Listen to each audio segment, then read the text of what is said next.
بسم الله الرحمن الرحيم. أهلا وسهلا طلاب الأعزاء، طلاب الصف الثالث الإعدادي مع حل محافظات مادة العلوم. على بركة الله تعالى سوف نتناول حل محافظة القاهرة. بيقول لي أجب عن جميع الأسئلة الآتية. ألف، أكمل العبارات الآتية.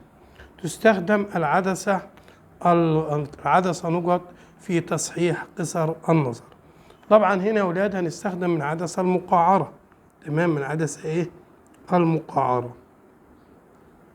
ليه؟ طب يا أولاد، لأن قصر النظر الإنسان بيرى الأشياء القريبة بوضوح والأشياء البعيدة مشوهة.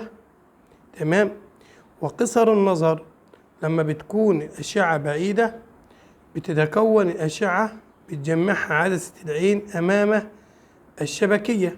تمام، فبستخدم عدسة مقعرة عشان تعمل على تفريق الأشعة قبل دخولها على عدسة العين، ثم تقوم عدسة العين بتجميعها على الشبكية.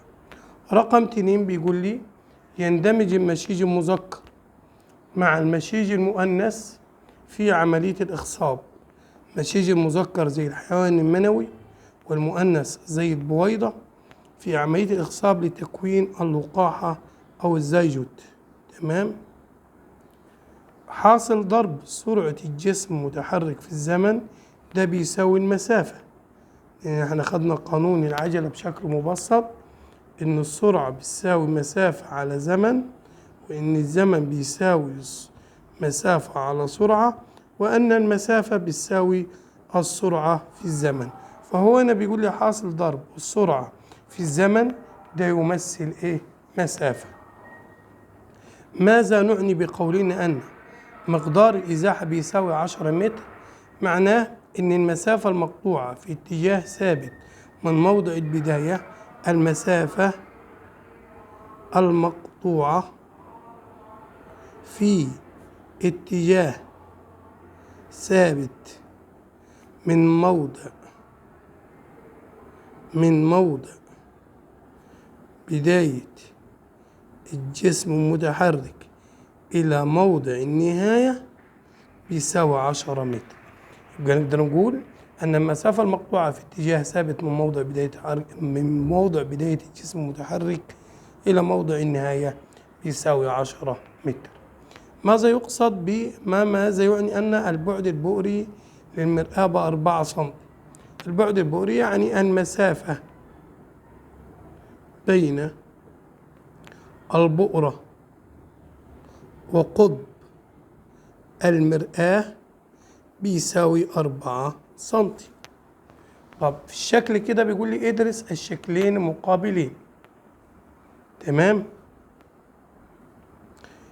مسافة وزمن. ما نوع السرعة التي يتحرك بها الجسم؟ طبعا دي سرعة، اكتب له كده هنا يا ولاد، معلش كده عذرا، اكتب له سرعة منتظمة. تمام، لأن السرعة المنتظمة فالعلاقة بين ف وزين تمثل بخط مستقيم يمر بنقطة الأصل، لأن السرعة تتناسب طرديا مع المسافة في حال ثبوت الزمن. طب وما قيمة العجلة؟ العجلة بصفر. ليه طب العجلة بصفر يا ولاد؟ إن طالما الجسم يتحرك بسرعة منتظمة معنى ذلك لا يحدث تغير في السرعة.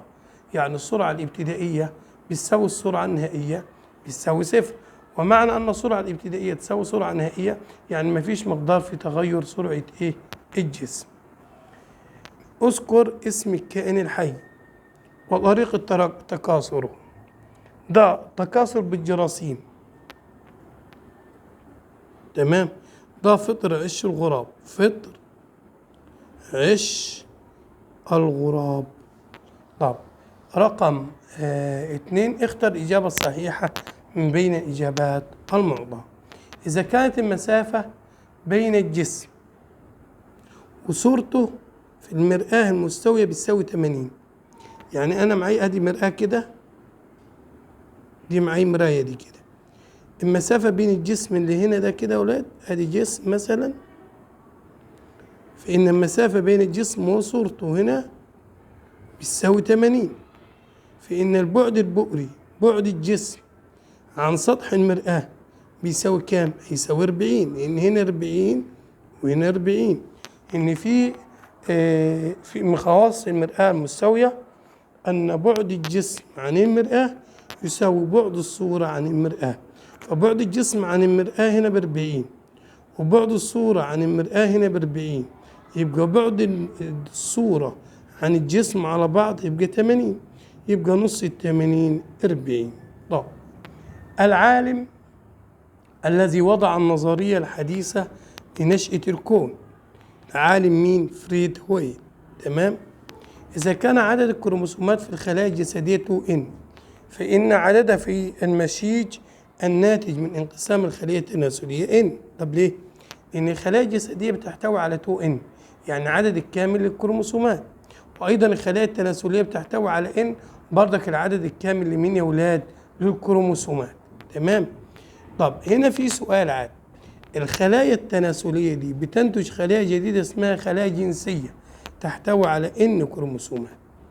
ما النتائج المترتبة على سقوط شعاع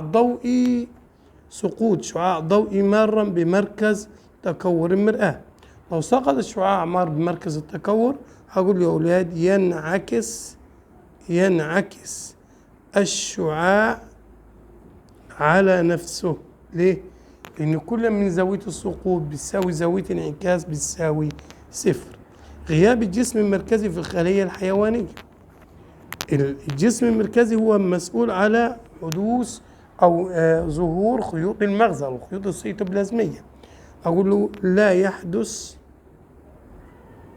تكون للخيوط السيتوبلازمية، وبالتالي لن يحدث أو لن يتم الانقسام. وضح أهمية ظاهرة العبور بين الكروماتيدين الداخلين في المجموعة الرباعية. هذه الكروماتيدين بيكون شكلهم كده، بيكون هنا في اتصال وهنا اتصال، بيحدث تبادل. أقول له كده يحدث تبادل للجينات الداخلية، يتبادلوا بعض، وبالتالي ينتج عنه التنوع الوراثي. بمعنى ان الكروموسومين دول بيتبادلوا مع بعض الجينات الداخلية ويؤدي الى تنوع وراثي. طب اللي بعدها بيقول يا أستاذ نسأل مع بعض كده حلوة.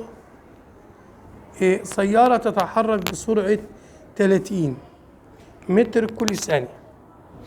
تمام؟ استخدم السائق الفرامل فتوقفت بعد مرور 10 ثواني. احسب العجلة. يبقى كده عين واحد كانت بكام؟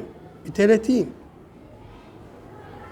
تمام؟ عند استخدام السائق الفرامل، يوم ما استخدم الفرامل كانت السرعة بكام؟ ب30 حتى توقفت. يبقى إذن السرعة النهائية بتساوي 0 بعد مرور زمن 10 ثواني. احسب العجلة. طب هقول له العجلة بتساوي عين 2 ناقص عين 1 على زين. طب عين 2 بصفر ناقص 30 على 10، يبقى تبقى بسالب 30 على 10. فيها الكام يا ولاد؟ يبقى العجلة تبقى بسالب 3 متر لكل ثانية تربيع. النقطة اللي بعد كده بيقول لي ايه؟ توضع مرآة نقط على يمين ويسار السائق. أقول له مرآة محدبة. طب ليه مرآة محدبة؟ حتى يرى قائد السيارات خلفه بوضوح. السرعة النسبية هي ناتج قسمة المسافة الكلية على الزمن الكلي. لا، دي السرعة المتوسطة. السرعة يا ولاد المتوسطة. غاز الهيدروجين والنيتروجين اللذان أنتجا النجوم. لا طبعا غاز الهيدروجين والهيليوم. غاز ايه معاها يا ولاد؟ الهيليوم بنسبة 75 إلى 25. علل. لا يمكن استقبال الصورة المتكونة بالمرآة المستوية على حائط، لأن الأشعة تنشأ خلف المرآة من تلاقي امتدادات الأشعة. الأشعة بتنشأ خلف المرآة من امتدادات تلاقي الأشعة. تقلص خيوط المغزل في الدور الانفصالي بسبب انقسام الكروموسوم طوليا. تمام. قارن بين القوة والكتلة. القوة كمية فيزيائية متجهة، بينما الكتلة كمية فيزيائية قياسية. الانقسام الميتوزي والميوزي من حيث نوع الخلايا. نوع الخلايا يحدث به، ده يحدث في كل الخلايا الجسدية ما عدا خلايا المخ، الخلايا العصبية وخلايا الدم. أما الانقسام الميوزي ده بيحدث في الخلايا التناسلية. تمام. اكتب المصطلح العلمي. تقع إحدى الأذرع الحلزونية لمجرة ضرب التبانة على حافة المجرة دي المجموعة الشمسية. نقطة في بطن العدسة تقع على المحور الأصلي، ده هسميها إيه يا بابا؟ نقطة في بطن العدسة.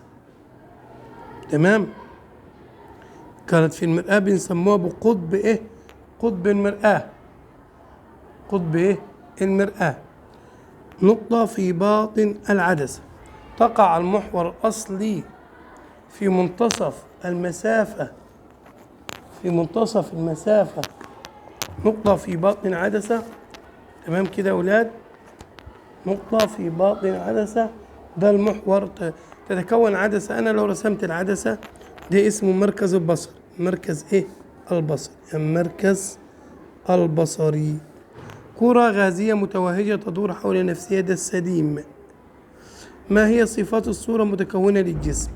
أنا هعمل دي عندي هنا عند المركز، يبقى الصورة برضك هتكون عند المركز. يبقى هعمل شعاع كده، شعاع ينكسر مرة بالبؤرة، فتكون وخواص الصورة هتكون حقيقية ومقلوبة ومساوية للجسم. ماذا يقصد به؟ جسم يتحرك في خط مستقيم يقطع 20 متر كل ثانية. جسم يتحرك في خط مستقيم يقطع مسافة 20 متر كل ثانية، أي أن المسافة التي يقطعها الجسم بتساوي 20 متر كل ثانية. هو معنى أن الجسم يقطع مسافات متساوية في أزمنة متساوية قدرها 20 متر كل ثانية، وده يمثل سرعة منتظمة. متى تكون السرعة النسبية للجسم متحرك تساوي ضعف السرعة الفعلية؟ عندما يسير الجسم في عكس الاتجاه وبنفس السرعة. بمعنى لو سرعة الجسم هنا ب50 والجسم ماشي في عكس الاتجاه، يبقى هتبقى سرعته ب100. يبقى متى يحدث؟ عندما يسير الجسم في عكس الاتجاه وبنفس السرعة. ما هو نوع التكاثر اللاجنسي الذي يختفي فيه الفرد الأبوي؟ طبعا دي التكاثر بالانشطار الثنائي، زي مثلا البكتيريا، مع ذكر مثال البكتيريا. وليه بينشطر؟ ليه بيختفي؟ لأن الفرد الأبوي ينقسم إلى خليتين جديدتين تحملان نفس المادة الوراثية في الخلية الأم. لنا لقاء متجدد مع حل محافظة الجيزة، ولكن لا تنسونا طلاب الأعزاء الاشتراك في القناة. شكرا لحسن استماعكم، والسلام عليكم ورحمة الله وبركاته.